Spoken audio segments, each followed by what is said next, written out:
Débat général sur le document de programmation budgétaire et économique pluriannuel et l'adoption de modificatifs sur la loi portant autorisation de privatisation d'entreprises à fonds publics. Nous sommes à l'ALT pour la plénière du jour. La loi adoptée à l'unanimité acte le retrait de la SONABI, du CCVA et du BUMIJEP de la liste des entreprises à privatiser. Le point avec Franck Ouedraogo et Wendiam Achille Kabori. C'est fait. La Société nationale burkinabé d'hydrocarbures SONABI, le Centre de contrôle des véhicules automobiles CCVA et le Bureau des mines de la géologie du Burkina BUMIJEP rayés de la liste des entreprises à privatiser. C'est ce que consacre la loi portant modification de celle de mai 2010 portant autorisation de privatisation d'entreprises à participation de fonds publics adoptée à l'unanimité des 70 votants. Cela va permettre donc au gouvernement, d'abord à ces trois entreprises-là, d'être sous la coupole totale du gouvernement. Et cela aussi rentre dans le cadre en termes d'acquis de l'affirmation de la souveraineté économique au niveau du gouvernement.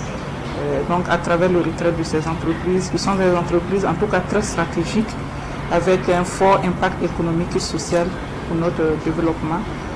Nous voulons marquer là que le gouvernement est en tout cas en train de reprendre ses droits sur ces sociétés-là. L'adoption de cette loi conforte la situation de la forme juridique des sociétés d'État, de la SONABI et du BUMIJEP et met fin au processus de privatisation du CCVA. Ce qui concerne donc le CCVA, des démarches vont donc être entreprises avec l'entreprise Burkina Control qui détient actuellement 51% des parts.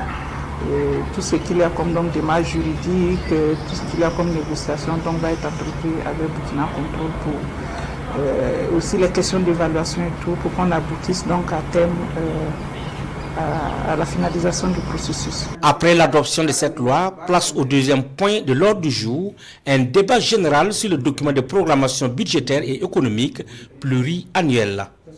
Tout projet de loi de finances de l'année est élaboré selon ce document.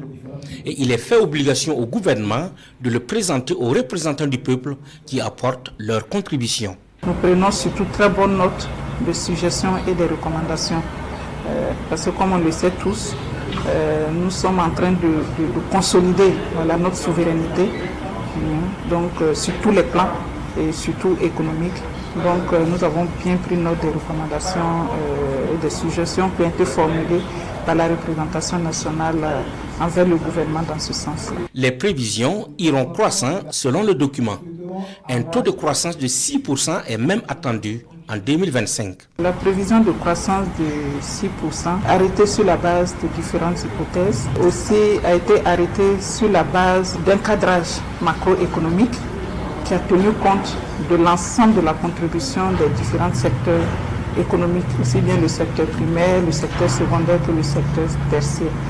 Et surtout a tenu compte des orientations de la nouvelle vision du gouvernement en termes de souveraineté alimentaire avec l'initiative de l'offensive agro-silvopastorale. Le document de programmation budgétaire et économique pluriannuel vise à projeter d'une part les perspectives de mobilisation des ressources sur une période triennale et d'autre part à affecter ces ressources aux ministères et institutions pour la mise en œuvre des programmes budgétaires. Sa présentation à l'hémicycle ne donne pas lieu à un vote.